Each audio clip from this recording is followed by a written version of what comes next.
जिस देश में एक सुपरस्टार के कंधे का ऑपरेशन इतना महत्वपूर्ण हो जाए कि सारा का सारा मीडिया उसके दरवाजा के खड़ा रहे, लेकिन जिस तुकाराम ने बंदूक की नाल पकड़ के एक कसाब को जिंदा पकड़ लिया, उसके परिवार का हाल कोई नहीं पूछे। जिस देश में एक शाहरुख खान को अमेरिका के एयरपोर्ट पे रोक दिया जाता है तो इस देश के मंत्री पे बयान निकल आते हैं, लेकिन वो कलाम साहब जिनकी जुल्फ के एक झटके से परमाणु बन गया, उन्हें दिल्ली के एयरपोर्ट पे एक एयरलाइन ने रोका और इस देश के किसी मंत्री के कान पे जू नहीं रहेंगी। तब इस देश में ऐसी कविताओं की आवश्यकता है और ऐसे आयोजनों की आवश्यकता है। कमाल का देश है साहब। पिज्जा इस देश में 30 मिनट में घर पे आता है, 30 मिनट में नहीं आया तो पैसे वापस कर देते हैं। आप पुलिस वालों को बुला के देखिए। झंडा ऊंचा रहे हमारा, मैं पहले भी आया था तब मैंने एक बात कही थी कि ये नाम आपका बहुत अच्छा है कि झंडा ऊंचा रहे हमारा, लेकिन मैं इसमें सिर्फ एक परिवर्तन चाहता हूं कि इसे आप रहे नहीं कहें, सिर्फ इतना सा कहें कि झंडा ऊंचा है हमारा। इसमें रहे की आवश्यकता नहीं है, क्योंकि हमारा झंडा तो हमेशा सदैव ऊंचा है। मैं सिर्फ 4 पंक्तियां आपके इस अभियान को समर्पित करते हुए सुनाना चाहता हूं, फिर जैसा आप कहेंगे कर दूंगा। पूरी दुनिया में जितने देश हुए, जितने लोग हुए, भारत पे हमला करने में किसी ने कसर नहीं छोड़ी। किसी ने बंदूकों से किया, किसी ने गोलियों से किया, किसी ने बातों से किया, लेकिन हमला सभी ने किया और हम सारे हमले स्वीकार करते रहे। सारे हमले स्वीकार करने के बाद शायद दुनिया ने हमारे मौन को न जाने क्या समझ लिया। तब गणतंत्र दिवस की संध्या पे मेरे काव्य धर्म को निभाते हुए सिर्फ 4 पंक्तियां कहना चाहता हूं। हिंदुस्तान सारी दुनिया से क्या कहता है, सुने मेरी बात। इस अवसर पे शायद इससे श्रेष्ठ नहीं कह सकता। बैरागीदा अशोक जी ध्यान चाहूंगा, इस अवसर पे यही कह सकता हूं, पूरी दुनिया को हिंदुस्तान की ओर से एक संदेश के सच है इरादे हमारे विध्वंसक नहीं है। सच है इरादे हमारे विध्वंसक नहीं है और अकारण युद्ध के हम भी प्रशंसक नहीं है। सच है इरादे हमारे, हिंदुस्तान सारी दुनिया से कहता है कि सच है इरादे हमारे विध्वंसक नहीं है, अकारण युद्ध के हम भी प्रशंसक नहीं है। अहिंसा के पुजारी हैं हम, लेकिन सुन ले दुनिया अहिंसक हैं हम, नपुंसक नहीं है। वाह वाह वाह वाह। ये राष्ट्र जिस दिन ये भाषा बोलने लगेगा, मेरे ख्याल से दुनिया को कुछ और कहने की जरूरत नहीं होगी। सिर्फ एक पंक्ति और कहना चाहूंगा। जीवन में इससे श्रेष्ठ मैंने कुछ नहीं लिखा, वो एक पंक्ति कहता हूं।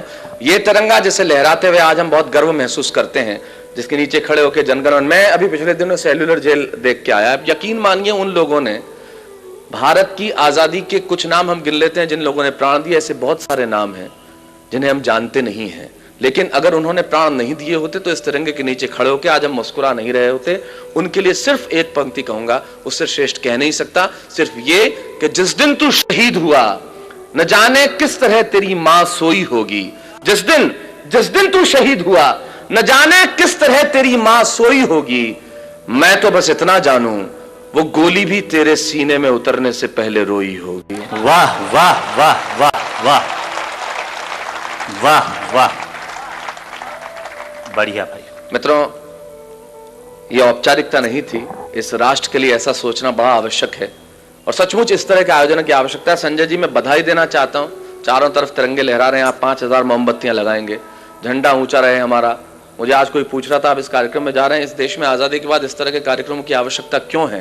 तब मुझे लगता है इन कविताओं की और ऐसे कार्यक्रमों की आवश्यकता सबसे ज्यादा है, क्योंकि जिस देश में रविन्द्रनाथ टैगोर के जय है जय है जय है से ज्यादा AR रहमान का जय हो बजने लगे, जिस देश में एक सुपरस्टार के कंधे का ऑपरेशन इतना महत्वपूर्ण हो जाए कि सारा का सारा मीडिया उसके दरवाजा के खड़ा रहे, लेकिन जिस तुकाराम ने बंदूक की नाल पकड़ के एक कसाब को जिंदा पकड़ लिया, उसके परिवार का हाल कोई नहीं पूछे।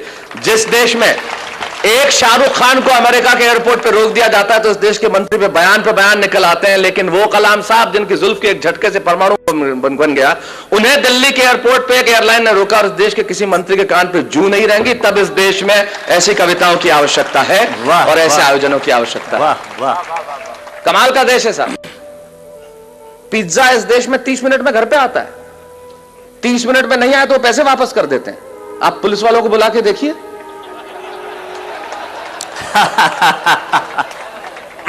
ये वो देश है जहां पे 8% में आपको कार का लोन मिलता है और 12% एजुकेशन लोन के देने पड़ते हैं। वाह वाह वाह वाह, बढ़िया बढ़िया। तब उस देश में इस तरह के आयोजन की आवश्यकता है जो आपने जुटाया है, तब इन कविताओं की जरूरत है।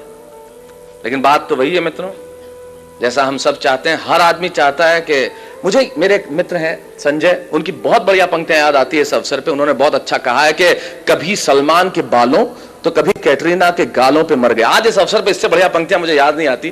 क्या बढ़िया बात कहते हैं वो कवि कि कभी सलमान के बालों कभी कैटरीना के गालों पे मर गए, कभी चुंबन कभी चेहरे कभी चालों पे मर गए। ऊपर बैठ के भगत सिंह भी कहते होंगे यार सुखदेव राजगुरु हम भी किन सालों के लिए मर गए। वाह वाह वाह वाह वाह वाह, क्या बात है, क्या बात है, क्या बात है, क्या वाह, बहुत अच्छा बहुत अच्छा बहुत अच्छा।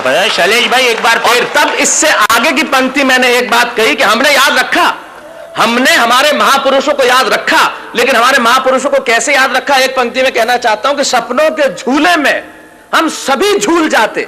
ये तो अच्छा है कि नोट पे छप गए, वरना महात्मा गांधी को भी भूल जाते। वाह वाह वाह वाह वाह, बढ़िया, बहुत अच्छा बहुत अच्छा, वाह वाह। ये स्थिति हमारी हो गई।